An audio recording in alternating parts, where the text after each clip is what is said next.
Hello students, welcome to Megha D classes. तो जैसा कि बच्चों मैंने आपको अपनी लास्ट वीडियो में बताया था कि मसल कॉन्ट्रैक्शन का जो मैकेनिज्म है उसके लिए एक थ्योरी दी गई है which is known as the sliding filament theory.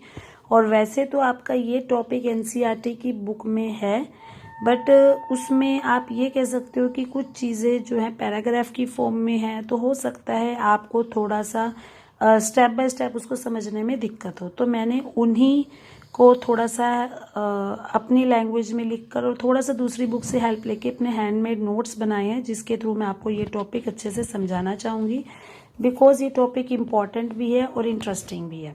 तो फर्स्ट ऑफ ऑल तो आपको ये पता होना चाहिए कि मसल कॉन्ट्रैक्शन का जो मैकेनिज्म है उसमें स्लाइडिंग फिलामेंट थ्योरी आती है। अब नाम आता है कि हमने इसको स्लाइडिंग फिलामेंट थ्योरी क्यों दिया है। जैसे आपको पता होगा कि कई बच्चों के घरों में स्लाइडिंग डोर्स होंगे, आपने एल्युमिनियम के डोर्स देखे होंगे जिसमें ऊपर एक मशीनरी लगी होती है जिसमें आप दरवाजे को स्लाइड कर सकते हो, मतलब आगे पीछे कर सकते हो। तो यहाँ भी स्लाइडिंग का मतलब वही है कि जो हमारी एक्टिन और मायोसिन चेन्स है वो दोनों एक दूसरे के ऊपर स्लाइड कर सकती है। So that is why this is known as sliding filament theory. और सबसे पहले इस थ्योरी को दिया था हक्सले, नीडरगर्क और मैनसन ने। अब बात आती है कि स्लाइडिंग फिलामेंट थ्योरी काम कैसे करती है, तो इसमें हम स्टेप बाय स्टेप चलेंगे। पहले हम बात करेंगे कॉन्ट्रैक्शन की, यानी कि जब मसल सिकुड़ती हैं, और उसके बाद हम बात करेंगे रिलैक्सेशन की, यानी कि जब मसल्स हमारी फैल जाती हैं।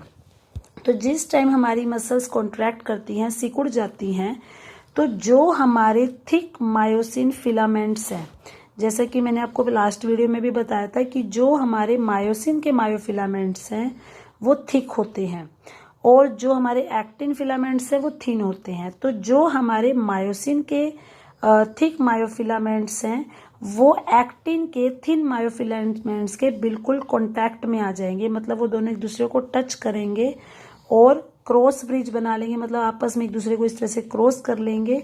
और जैसे ही मायोसिन के फिलामेंट्स एक्टिन के फिलामेंट्स के कांटेक्ट में आते हैं तो ये उसके ऊपर रोटेट होना शुरू हो जाएंगे। जैसे ही उसके ऊपर रोटेट होंगे तो क्या होगा, जो एक्टिन है, जैसे कि आपको याद होगा हमने डिस्कस किया था कि जब हम सार्कोमेयर का स्ट्रक्चर करते थे तो वहां पर हमने ये देखा था कि बीच में एच जोन था और ए बैंड था और साइड्स में आई बैंड था। तो ये जो आई बैंड है ये आपका बना होता है एक्टिन का, और जो ये आपका ए बैंड है ये आपका बना होता है मायोसिन का।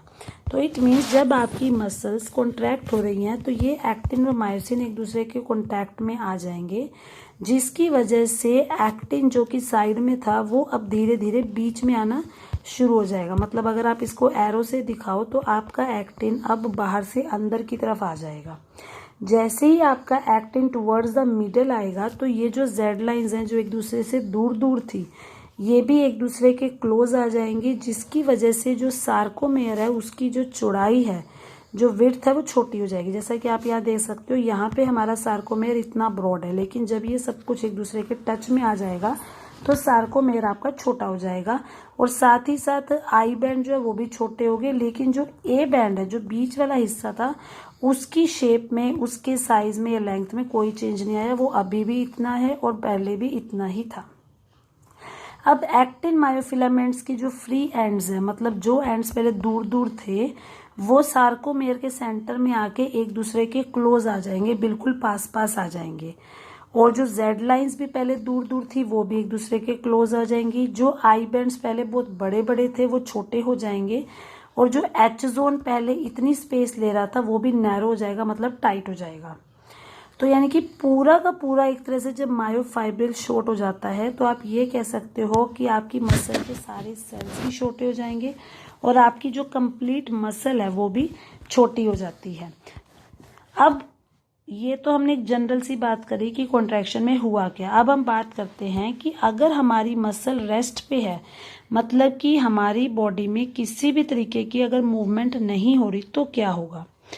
आपको याद होगा हमने लास्ट टाइम स्ट्रक्चर किया था कि जो हमारा मायोसिन है हम उसको इस तरीके से रिप्रेजेंट करते थे।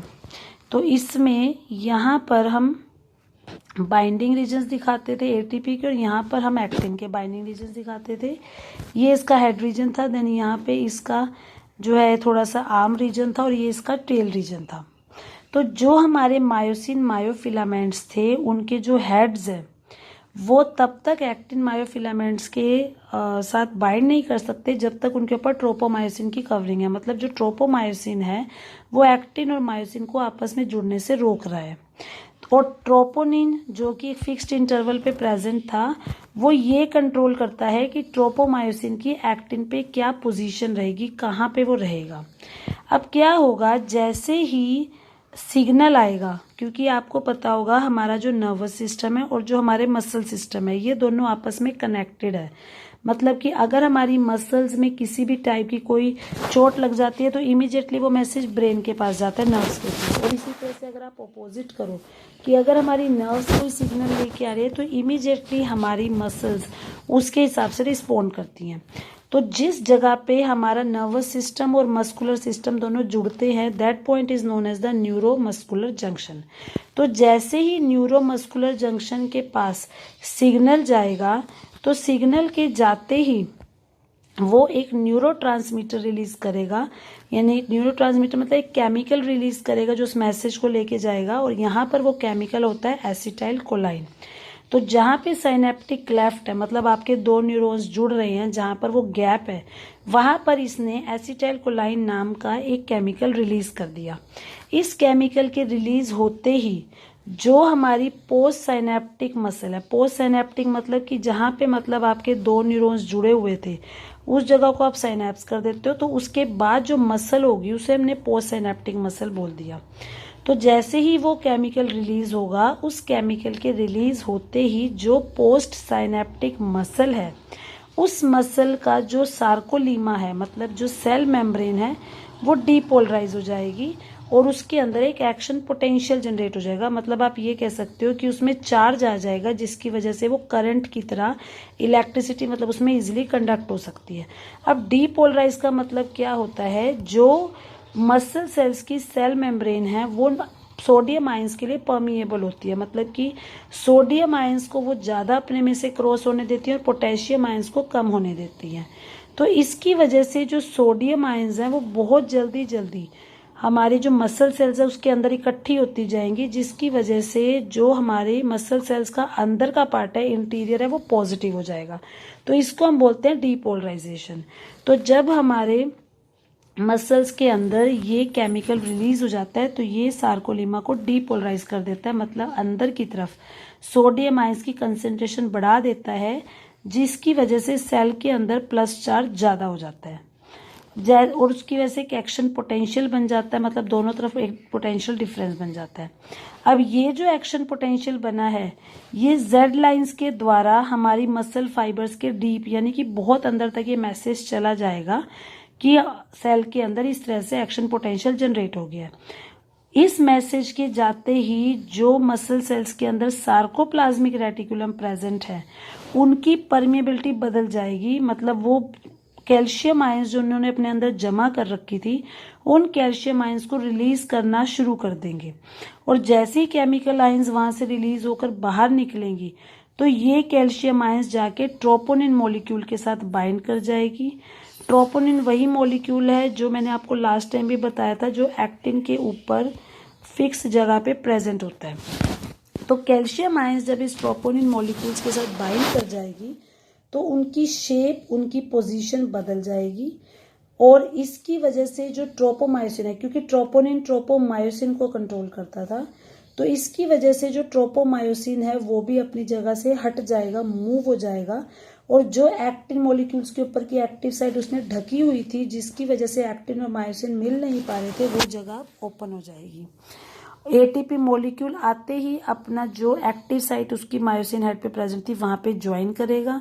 एटीपी मॉलिक्यूल के ज्वाइन होते ही एटीपी की हाइड्रोलिसिस हो जाएगी, मतलब एटीपी टूट जाएगा और एटीपी टूट के एडीपी एडिनोसिन डाइफॉस्फेट और इनऑर्गेनिक फॉस्फेट बना देगा। अब जो मायोसिन हेड है वो एक्टिव साइट ऑफ एक्टिन के साथ जुड़ जाएगा, मतलब एक्टिन के साथ अटैच होकर क्रॉस ब्रिज बना लेगा।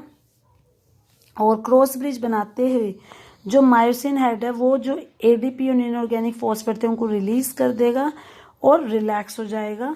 रिलैक्सेशन की वजह से जो हेड है वो दोबारा से ओरिजिनल पोजीशन में आ जाएगा। जो एक्टिन मायोफिलामेंट है वो सार्कोमेयर के बीच में मूव करेगी, जैसा कि हमने स्टार्टिंग में पढ़ा था, उसकी लेंथ शॉर्ट हो जाएगी और फिर जैसे ही कोई नया एटीपी मॉलिक्यूल ज्वाइन करेगा तो जो हेड रीजन है इसका वो एक्टिन मायोफिलामेंट से अलग हो जाएगा। मतलब आप ये कह सकते हो कि जिस टाइम मायोसिन एटीपी के साथ बाइंड करता है उस टाइम वो एक्टिन के साथ नहीं बाइंड कर सकता, और जिस टाइम वो एक्टिन के साथ बाइंड कर रहा है उस टाइम वो एटीपी के साथ नहीं बाइंड कर रहा। तो ये सारा काम स्टेप बाय स्टेप होता है। पहले वो एटीपी के साथ बाइंड करके एडीपी और पीआई को रिलीज कर देगा, उसके बाद वो एक्टिन के साथ जो है बाइंड करके क्रॉस ब्रिज बनाता है। और इसी तरीके से अगर उसको एक और एटीपी मॉलिक्यूल मिल जाता है तो वो एक्टिन को छोड़ देगा।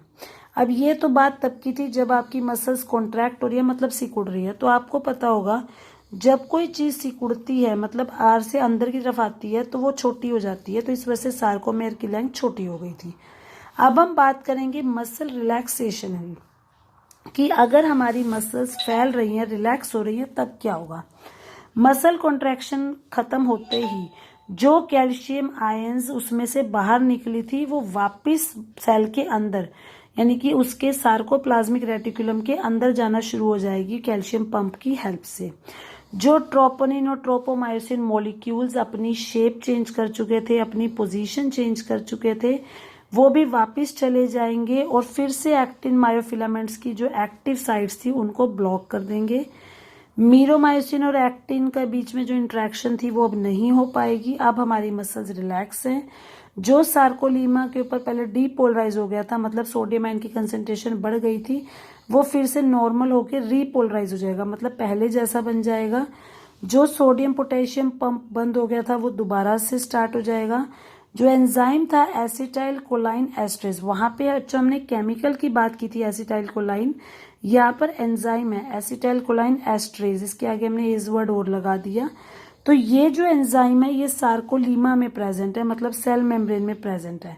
तो ये एंजाइम जो एसिटाइल कोलाइन यानी कि जो केमिकल न्यूरोट्रांसमीटर इकट्ठा हुआ था उसे हाइड्रोलाइज कर देगा, उसे तोड़कर कोलाइन और एसिटिक एसिड बना देगा, जिसकी वजह से अब मसल्स के पास जो है सिग्नल नहीं जाएगा और वो फिर से कॉन्ट्रैक्ट नहीं हो पाएंगी।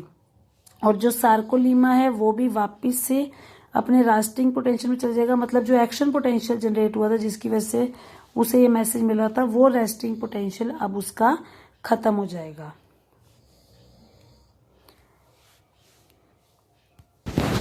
तो यही चीज जो बच्चों अभी हमने नोट्स के थ्रू पढ़ी थी, इसी को मैं आपको एनसीईआरटी में जो आपको डायग्राम दिया हुआ है पेज नंबर 307 पे उसके थ्रू बताऊंगी।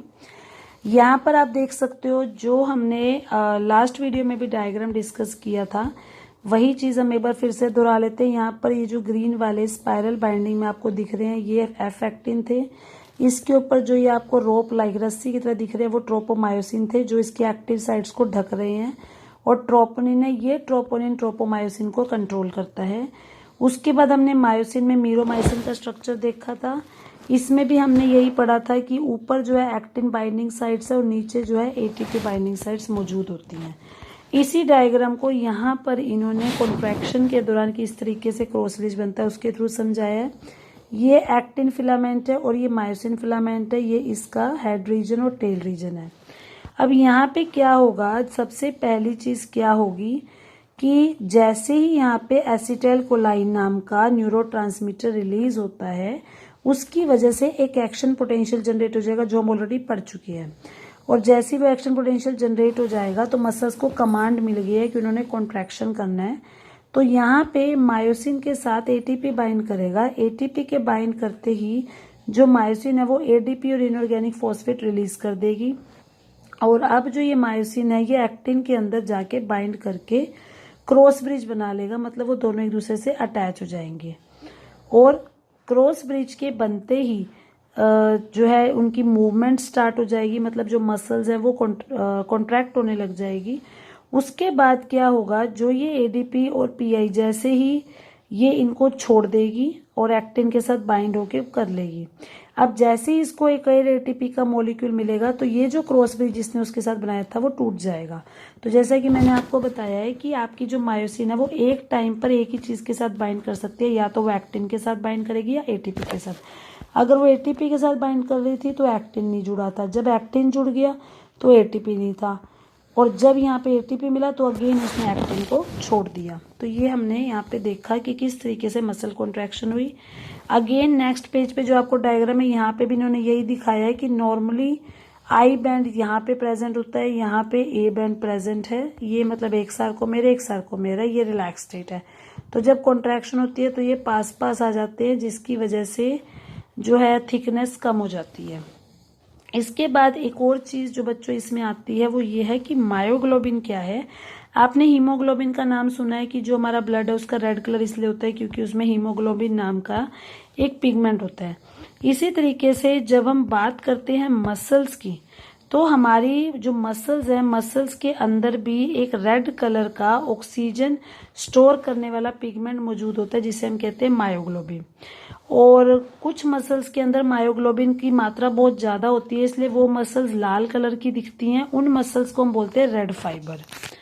और इन मसल्स के अंदर मायोग्लोबिन के साथ साथ माइटोकॉन्ड्रिया भी बहुत ज्यादा होता है, जिसकी वजह से ये ज्यादा से ज्यादा ऑक्सीजन का इस्तेमाल कर सकती हैं और ज्यादा से ज्यादा एटीपी प्रोड्यूस कर सकती है। तो इसलिए इन मसल्स को हम एरोबिक मसल्स भी बोलते हैं, क्योंकि वे ऑक्सीजन का इस्तेमाल कर रही है और ज्यादा एटीपी प्रोड्यूस कर रही हैं। उनमें ज्यादा माइटोकॉन्ड्रिया है और उनका कलर भी ज्यादा रेडिश है। इसके अलावा कुछ मसल्स ऐसी होती हैं जिनमें मायोग्लोबिन का कंटेंट कम होता है, इसलिए वो देखने में पेल या व्हाइट कलर की लगती है। उन्हें हम बोलते हैं व्हाइट फाइबर्स। उनमें माइटोकॉन्ड्रिया कम होता है बट उनमें सार्कोप्लाज्मिक रेटिकुलम ज्यादा होते हैं, और क्योंकि उनके अंदर माइटोकॉन्ड्रिया कम है, वो कम एटीपी बनाती है, तो उनकी ऑक्सीजन कैरिंग कैपेसिटी भी कम होती है। तो इसलिए उनमें एनर्जी के लिए एरोबिक की बजाय एनारोबिक प्रोसेस होता है। तो जनरली ये जो प्रश्न है बेटा आपका रेड और व्हाइट फाइबर, ये आपको डिफरेंस की फॉर्म में आ सकता है, तो आप इन पॉइंट्स को वहां पे इजिली देख सकते हो। इसके अलावा एक और बात जो हम यहाँ पे करेंगे वो हम करेंगे फैटीग के बारे में। आपने देखा होगा कि अगर आप लगातार मसल्स को एक्टिवेट करके रखते हो, मतलब लगातार अगर आप कोई काम करते रहते हो फिजिकल वर्क, तो आपको कई कई जगह पे क्रैम्प्स फील होते होंगे। वो क्रैम्प्स इस वजह से होते हैं क्योंकि जब हम बहुत ज्यादा काम करते हैं तो हमारी बॉडी को उतनी ज्यादा ऑक्सीजन नहीं मिल पाती। तो हमारी बॉडी के अंदर जो ग्लाइकोजन स्टोर था, उस ग्लाइकोजन का एनारोबिक ब्रेकडाउन होने लग जाता है, मतलब बिना ऑक्सीजन के वो टूटने लग जाता है ताकि हमें एक्स्ट्रा एनर्जी प्रोवाइड कर सके। और जब उसका एनारोबिक ब्रेकडाउन होता है तो वो लैक्टिक एसिड बना देता है। तो ये लैक्टिक एसिड जहां जहां भी हमारी बॉडी में इकट्ठा हो जाता है वहां पे हमें क्रैम्प्स लगते हैं, दर्द होता है, पेन होता है। तो इसे हम बोलते हैं मसल फैटिग। इसके अलावा बच्चों एक और वर्ड है जो आपको पता होना चाहिए अकॉर्डिंग टू मसल्स, और वो होता है rigor mortis. Rigor mortis, this is again important question, कई बार नीट एग्जाम में इस टाइप से पूछ भी सकते हैं। तो रिगर मोटिस का मतलब ये होता है, आपने देखा होगा कि जब किसी इंसान की डेथ हो जाती है तो थोड़ी देर बाद उसका शरीर ठंडा हो जाता है और अकड़ जाता है, मतलब उसकी जो मसल्स है वो बिल्कुल स्टिफ हो जाती हैं।